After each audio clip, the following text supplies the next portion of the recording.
Channel के like कीजिए, subscribe कीजिए, शेयर कीजिए। भोलेनाथ के चरण में प्रणाम करती हूँ, मैया भवानी के चरण में प्रणाम करती हूँ, गणपति के चरण में प्रणाम करती हूँ, हम अपनी माता पिता के चरण में प्रणाम करती हूँ। मेरा प्रणाम स्वीकार हो प्रभु, मेरा प्रणाम स्वीकार हो। सभी देव देवी के चरण में प्रणाम करती हूँ, मेरा प्रणाम स्वीकार हो प्रभु, मेरा प्रणाम स्वीकार हो। एक किसी गांव में एक राजा कर रहा करता था। राजा दोनों पति पत्नी बहुत खुशहाल जिंदगी जी रहा था। बाकी राजा के कोई भी संतान नहीं था। जो संतान नहीं था, रानी बहुत उदास रहती थी। एक दिन राजा साहब ने पूछे रानी क्यों उदास हो, क्या हुआ प्रिय, क्या बात है, आप बहुत उदास रहने लगे हैं। रानी बोलती है, राजा साहब क्या बताऊं, मेरे जो जीवन में तो अधूरी है, मेरा कोई भी संतान नहीं है, तो मेरा कितना हंसी सूझेगा, कितना बोली सूझेगा, कितना हंसी मजाक सबसे कितना मेरा चलेगा। राजा साहब बोलते हैं, तब क्या करे प्रिय, आप ही बताओ। वो बोलती है रानी, राजा साहब क्यों नहीं हमने तीर्थ धाम करने के लिए चली जाते, हो सकता कि भगवान भोले बाबा की कृपा होता तो मेरा कोई भी संतान हो जाता।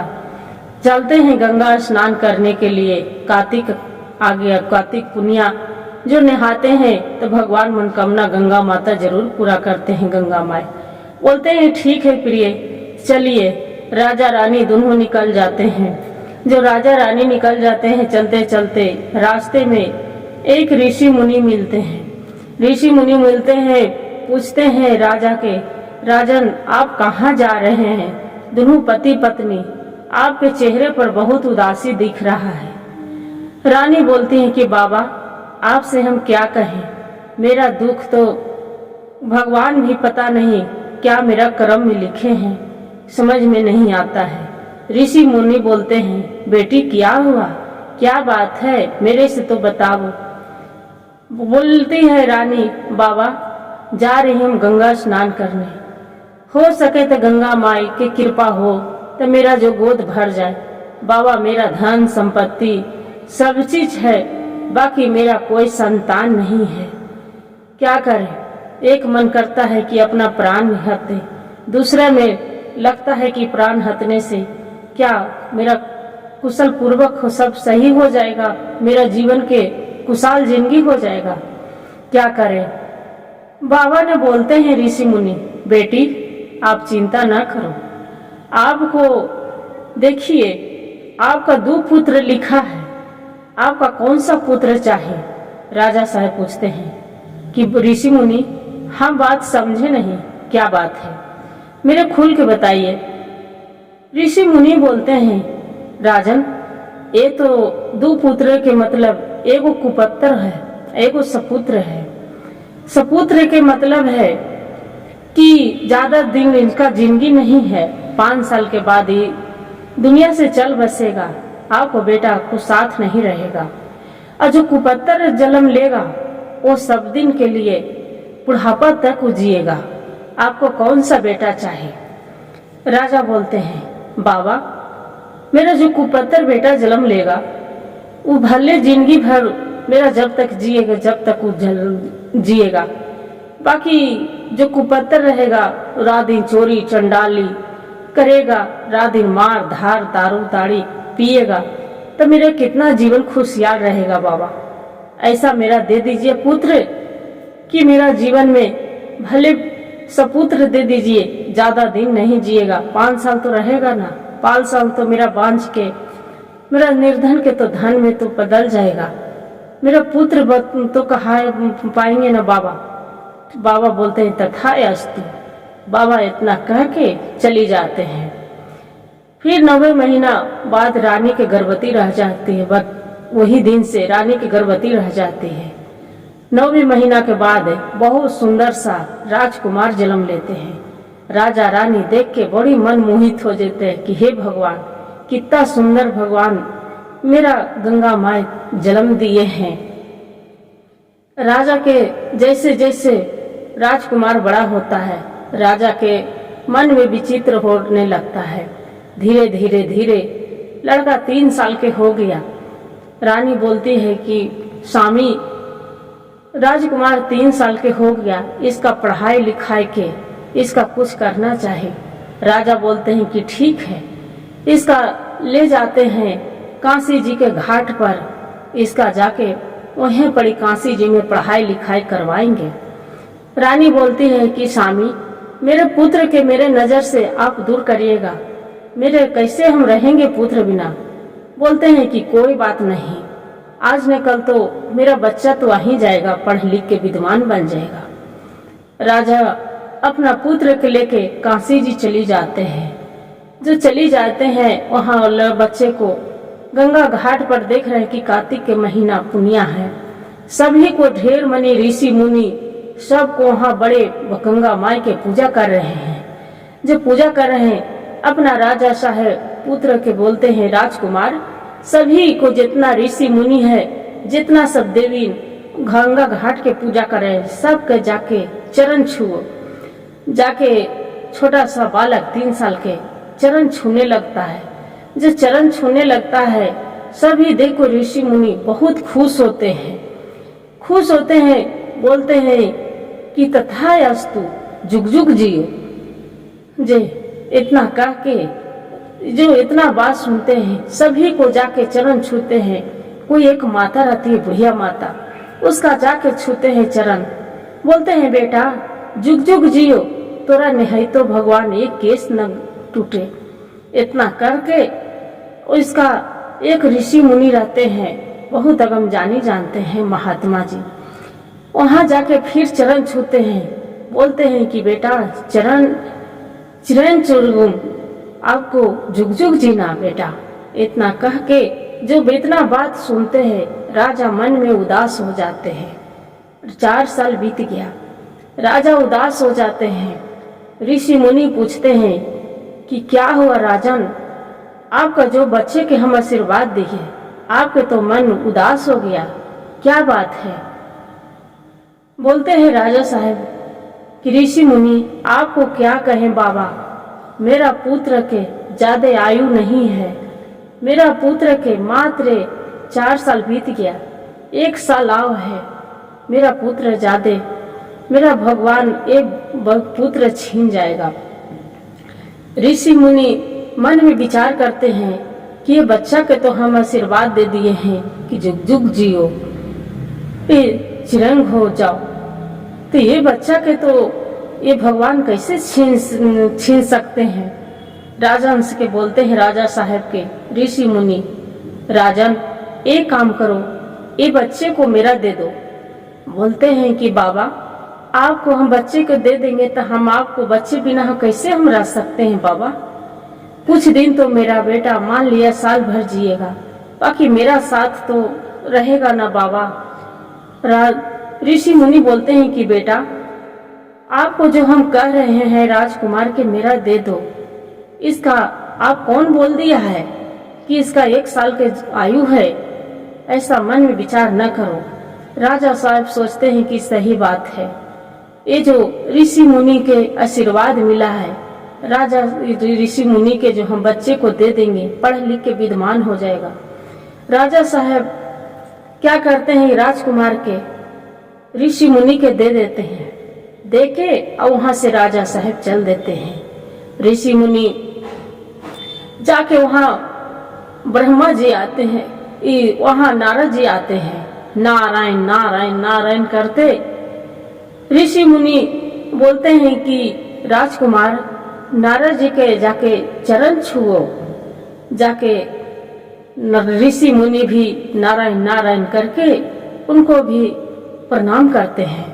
जाके जो राजकुमार रहता है ऋषि मुनि के चरण छूते हैं, बोलते हैं ऋषि मुनि जो नारायण रहते हैं नारद जी बोलते हैं कि बेटा तू जुग जुग जियो, चिरंग चुरगु से अच्छा जीवन बिताओ। इतना कह के तो ऋषि मुनि मन में विचार करते हैं कि इसका तो अब जुग जुग जीने के वरदान दे दिए। नारद जी पूछते हैं कि क्या बात है ऋषि मुनि, इसका आप मन ऐसे उदास क्यों कर लिए। ऋषि मुनि बोलते हैं कि हे नारद जी, इसका ये बच्चा के ज्यादा आयु नहीं था। अनजान में हम भी इसका मेरा जुग जुग जीने के आशीर्वाद दे दिए। बाकी मेरा पर से तो भार उतर गया, आप भी इसका दे दिए हैं जुग जुग जीने के आशीर्वाद। फिर बोलते हैं कि ये बात तो मेरे से भी पता नहीं था, ये आशीर्वाद तो हम बच्चा के दे दिए हैं। ये बच्चा के नारद जी ब्रह्मा जी भी ले जाएंगे। ब्रह्मा जी तकदीर कलम से लिखे हैं कि बच्चा के इतना आयु कम दिए हैं, कितना सुंदर बच्चा है, सबको इसका आशीर्वाद मिला है। फिर क्या करते हैं ऋषि मुनि, नारद जो ब्रह्मा जी रहते हैं, ब्रह्मा जी भी राजकुमार के ले जाते हैं। ब्रह्मा जी भिरी के ऋषि मुनि बोलते हैं कि राजकुमार ये जाके चरण छुओ, आशीर्वाद लो। जाके ब्रह्मा जी के वो जो राजकुमार रहता है चरण छूते हैं। ब्रह्मा जी बोलते हैं कि बेटा जुग जुग जियो, चिड़ियों चूर से तू जीवन खुशहाली जीवन बिताना, चिड़िया चिड़िया चीखत रहना, इतना जो बोलते हैं। फिर ऋषि मुनि बोलते हैं कि बाबा ब्रह्मा जी आप इसका तो आयु कम लिखे हैं, आप ऐसा आशीर्वाद दिए, मेरा भगथी से तो डर गया, मेरा बोझ था कि बच्चा के नहीं जिएगा, बाकी मेरा सर पर से बोझ तो हट गया। ब्रह्मा जी बोलते हैं कि ये आशीर्वाद मेरे से बच्चा के क्यों ला के लेके आ गया है, पड़ी काहे लाए, एजा पड़ी मेरे बच्चा के सामने लाए तब तो हमें आशीर्वाद इसका दिए। अब ऋषि मुनि बोलते हैं कि देखिए ब्रह्मा जी आप तो चाहे जो भी हैं, बाकी ये इसका मन में विचार करना ही पड़ेगा, इसका आयु बढ़ानी ही पड़ेगा। ब्रह्मा जी कहते हैं कि अब तो ये भोले नाथ तर ले जाने पड़ेगा ये बच्चा के इसका आशीर्वाद जो मिल गया है, सबको आशीर्वाद में भोले बाबा तर जाते हैं। भोले बाबा के जाके ऋषि मुनि बोलते हैं कि बेटा राजकुमार जाके भोले जी के चरण छुओ। जाके भोलेनाथ माता पार्वती के दोनों चरण छूते हैं। माता पार्वती बोलते हैं क्या कितना सुंदर बालक है, ये बालक तो मन मोह लिया, ये बालक ये मेरा पुत्र है। और भोलेनाथ के जो चरण छूते हैं, भोलेनाथ बोलते हैं कि जुग जुग जियो, तू चिड़िया नियन सब दिन चहकत रहो, खेलत रहो, उड़त रहो। अब इतना बात सुनते हैं ब्रह्मा जी बोलते हैं कि भोलेनाथ आप कैसा आशीर्वाद दिए हैं ये बच्चा के, आपके तो ये बच्चा के तो आयु कम लिखे हैं, ये बच्चा के तो आयु है नहीं, आप मात्र एक दिन बच रहा है, 5 साल पूर्ण होने वाला है, एक दिन बच रहा है। भोलेनाथ मन में विचार करते हैं। माता पार्वती बोलते हैं कि हे स्वामी ये बच्चा के आप इसका ऐसे क्यों लिखे, इसका तो आशीर्वाद सबको मिला है, कोई सब देवी गंगा माँ के भी आशीर्वाद मिला है, इस सब देवी के भी मिला है, ये ऋषि मुनि के सबको आशीर्वाद मिला है कि जुग जुग जीवे, चिड़िया जैसे चहकत रहो, खेलत रहो, उड़त रहो, बाकी इसका प्राण आप कैसे ले सकते हैं। भोलेनाथ बोलते हैं कि देवी आप चिंता न करो, आप न जो पुत्र माने हैं ये बच्चा के कुछ नहीं होगा। इतने में 5 साल पूरा हो गया। 5 साल पूरा हो गया। रात्रि 12 बजे वहाँ जमराज अपना तलवार लेके कटार लेके पहुंच जाते हैं। ये लड़का भिरी जो लड़का भिरी पहुंच जाते हैं, राजकुमार भिरी, नारद जी जो भोले बाबा रहते हैं अपना जटाओं से उसका मारते हैं जमदूत के बोलते हैं कि अच्छा ये तो बताओ तू इसका प्राण क्यों लेने आया है, आपको किसने ऑर्डर दिया है कि बच्चे को आयु ले जाओ छीन के। वो जमराज बोलते हैं कि प्रभु ये तो आप ही इसका जीवन लिखे हैं, आप ही इसका कलम से लिखे हैं कि उसका 5 साल की आयु है, उसका ज्यादा आयु नहीं है, इसलिए इसका प्राण हम लेने आए हैं। भोलेनाथ बोलते हैं अच्छा ये तो बताओ जीवन तू लिखने वाला है, इसका दान देने वाला है कि हम। जमराज बोलते हैं कि नहीं प्रभु ये तो आप दान दिए हैं इसका, तो तब इसका जो मेरा जीवन देने के मेरा जमराज तू कौन आया है।